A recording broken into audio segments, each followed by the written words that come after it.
직전 급등 자리에서 저항선으로 작용을 했던 바로 이 자리, 그러니까 금액대로 따지면 대략적으로 사이, 요 정도 자리쯤이 1차적인 지지선이 될 수가 있거든요. 일봉상으로 봤었을 때 그 다음에 지지받을 수 있는 자리는 대략적으로 이 자리, 그러니까 가격대로 따지면 사이, 요 정도쯤에서 다시 한번 지지를 받을 가능성이 있거든요. 네, 안녕하십니까. 반갑습니다. 트레이더 김인성입니다. 자, 전일 리플이 이렇게 급락을 하다 보니까는 아마 다들 정신이 없으실 것 같아요. 자, 그래서 오늘은 본론만 빠르게 먼저 말씀을 좀 드려보도록 하겠습니다. 자, 우선 제가 영상에서도 계속 말씀드렸고 어제 우리 텔레그램 방에서도 말씀드린 대로 4250원 이 라인 같은 경우에는 세력들이 휩소를 만들면서 매집을 한 자리이기 때문에 단기적으로 봤었을 때 절대로 이렇게 깨고 내려오는 흐름이 나와서는 안 되는 그런 자리였거든요. 자, 그렇기 때문에 제가 어제 이 자리를 깨게 되면은 반등이 나오는데 아무래도 시간이 오래 걸릴 가능성이 높기 때문에 단기적으로 보시는 분들 같은 경우에는 이 자리에서 일단 매도하셔라 라고 말씀을 드렸죠. 자, 그러면서 우리 텔레그램 방에 계신 분들은 다들 잘 아실 텐데, 자, 그러면서 제가 뭐라고 또 말씀을 드렸죠? 비록 이렇게 급락해서 깨고 내려오고 있음에도 불구하고 어쨌든 이번 상승 사이클에서 계속해서 매집을 한 고래들, 그러니까 세력들의 매도 물량이 나오고 있지 않는 것 같다. 호가창으로 봤었을 때 세력들의 물량이 나오는 것으로 확인이 되지 않는다라고 말씀을 드렸죠. 자, 그러면서 그렇기 때문에 장기로 보고 버티실 수 있으신 분들 같은 경우에는 매도하지 말고 일단 보유하셔라 라고 말씀을 드렸습니다.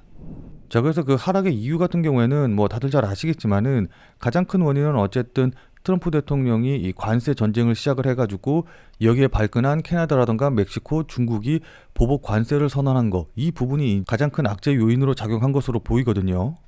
자, 그에 따라서 미국 증시 역시도 트럼프 관세 발표 이후에 하락하는 흐름을 좀 보여줬고 금 가격 역시도 사상 최고치를 돌파하는 흐름을 보여준 겁니다. 그러면서 이렇게 리플을 비롯한 대부분의 코인들이 급락하는 흐름을 보여주는 거고요. 자, 근데 지금 이런 흐름 같은 경우에는 지난 1월 11일 고용지표가 발표됐었을 때랑은 완전히 반대되는 흐름을 좀 보여주고 있는 거거든요.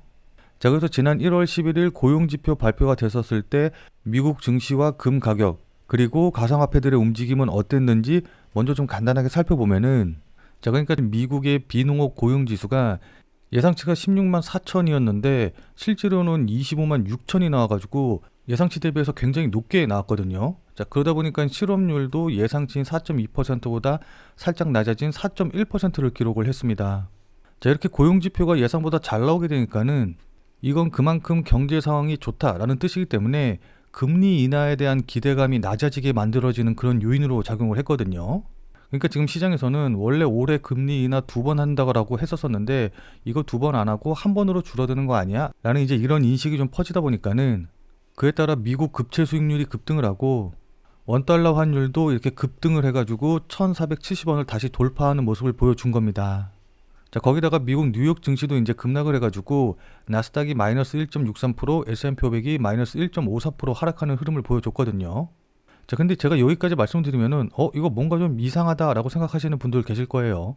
자, 그러니까 원래 이런 흐름이 나오게 되면은 리플을 비롯한 주요 가상화폐들도 역시나 이제 위험 자산으로 분류가 되기 때문에 뉴욕 증시와 같이 동반 하락해야 됐을 것 같은데 살짝 이렇게 밀리는 흐름이 나오긴 했지만은 다시 반등이 나오면서 오히려 상승으로 마감이 되는 그런 모습을 보인 거거든요.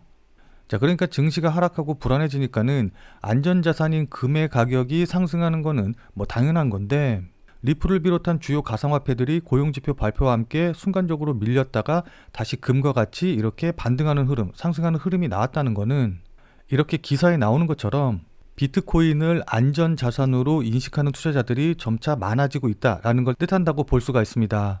무슨 말씀인지 이해되시죠? 저는 그렇기 때문에 이번에도 비록 이렇게 일시적으로 조정을 받고 있기는 하지만은 무역전쟁이 진짜로 발발하고 무역전쟁의 여파가 좀 커지게 되면은 오히려 리플을 비롯한 가상화폐들이 달러를 대신하거나 아니면 달러를 대체할 수 있는 안전자산으로 부각받으면서 오히려 이게 호재로 작용해서 상승할 수 있을 거다라고 보고 있습니다. 자, 그리고 이렇게 주요 지지선을 이탈하면서 급락하고 있는 와중에도 세력들이 매집하고 있는 이유도 저는 분명히 있다라고 좀 보고 있거든요. 저는 그 이유를 이런 관세 전쟁과는 상관없이 곧 승인될 가능성이 높은 ETF 때문이다라고 보고 있습니다. 자, 제가 왜 ETF 호재를 가장 중요하게 생각하는지는 이 비트코인의 상승 사이클의 모습을 보시면 알 수가 있거든요. 자, 그러니까 비트코인 같은 경우에는 지난 2023년 초반만 하더라도 약 3천만 원 부근대에서 움직이고 있었어요. 자, 근데 2년 만에 1억 5천, 1억 6천까지 5배가 넘는 상승을 보여줬거든요. 자, 근데 이때 보시면 아시겠지만은 이 상승세를 이끈 주된 호재가 바로 ETF와 관련된 것이다 라는 걸 확인해 보실 수가 있으실 겁니다.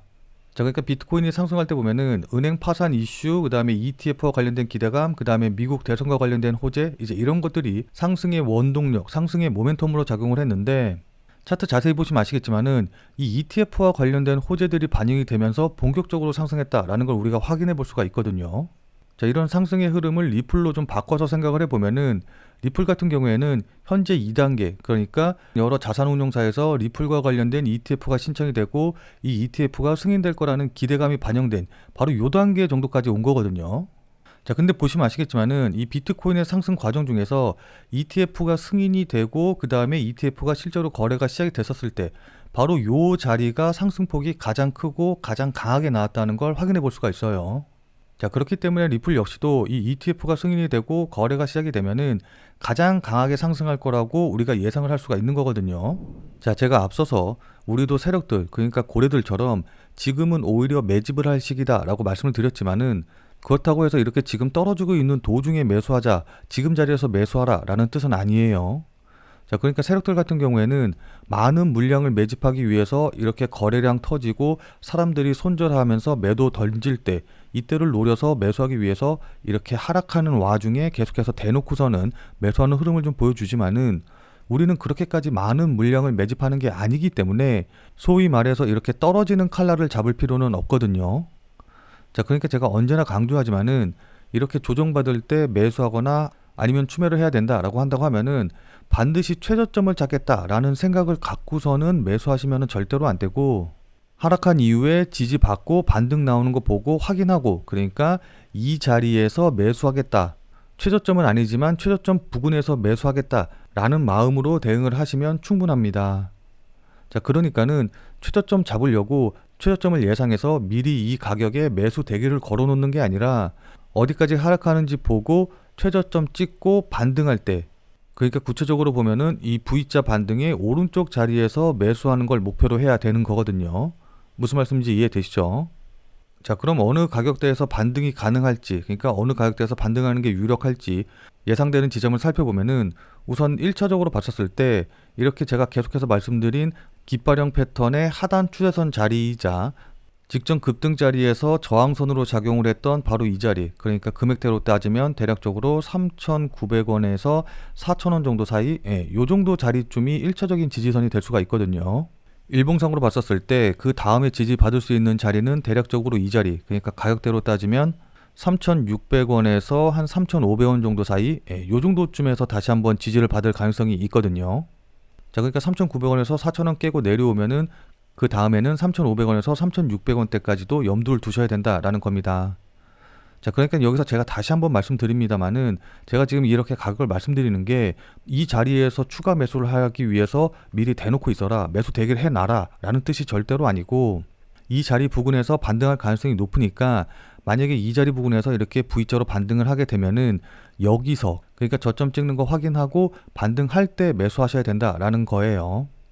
자, 근데 제가 이렇게 말씀드리면은 뭐 고수분들, 뭐 잘하시는 분들 같은 경우에는 알아서 어디서 지지받고 반등 나오는지 잘 판단해서 대응하시겠지만은 우리 초보자분들 같은 경우에는 반등이 나올 때 가격만 보시면 안 되고 거래량이라던가 그때 실시간 호가창을 다 확인하면서 여기가 저점이 될 가능성이 얼마나 높은지, 그에 따라서 지금 나오는 상승이 반등인지 아니면 그냥 흔들리는 건지 이런 것들을 잘 판단하셔서 대응을 하셔야 되는데, 솔직히 말씀드려서 이렇게 급락할 때는 경험치가 부족한 초보자분들은 이걸 판단하는 게 그렇게 말처럼 쉽지는 않으실 겁니다. 자, 그러니까 실시간으로 이 차트나 움직임을 좀 보면서 제가 말씀드린 이런 부분들에 대한 판단과 대응이 가능하신 분들은 필요가 없겠지만은, 나는 실시간으로 볼 상황도 되지 않고 그리고 실시간으로 볼 수 있다라고 한다고 하더라도 어떻게 해야 될지 잘 판단이 안 선다라고 하시는 분들은, 자, 지금 화면에 보이는 제 전화번호 보이시죠? 자, 지금 화면에 보이는 제 전화번호로 참여라고만 쓰셔서 문자 보내주시기 바랍니다. 자, 지금 화면에 보이는 제 전화번호로 이렇게 참여라고 쓰셔서 문자 보내주신 분들에게는 제가 그동안 여러분들께 한 말도 있고 또 실제로 제 말을 듣고 매수하신 분들도 계시니까는 제 채널의 구독 여부와는 상관없이 무조건 제가 100% 무료로 운영 중인 비공개 텔레그램 방에 들어오실 수 있는 링크를 드리도록 할게요.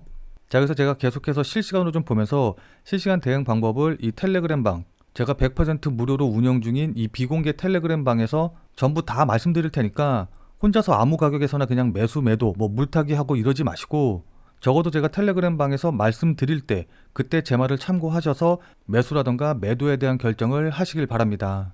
자, 무슨 말씀인지 이해되시죠? 자, 워낙 중요하니까 마지막으로 다시 한 번만 강조 드릴게요.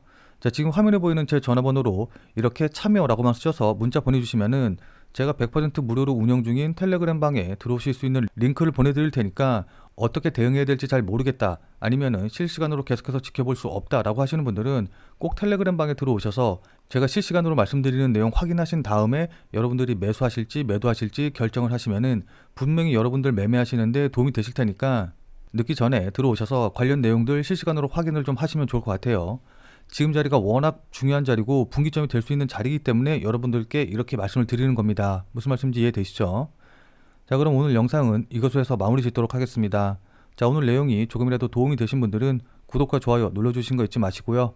자, 그럼 우리는 텔레그램 방에서 뵙고 더 많은 이야기 나눠보도록 하겠습니다.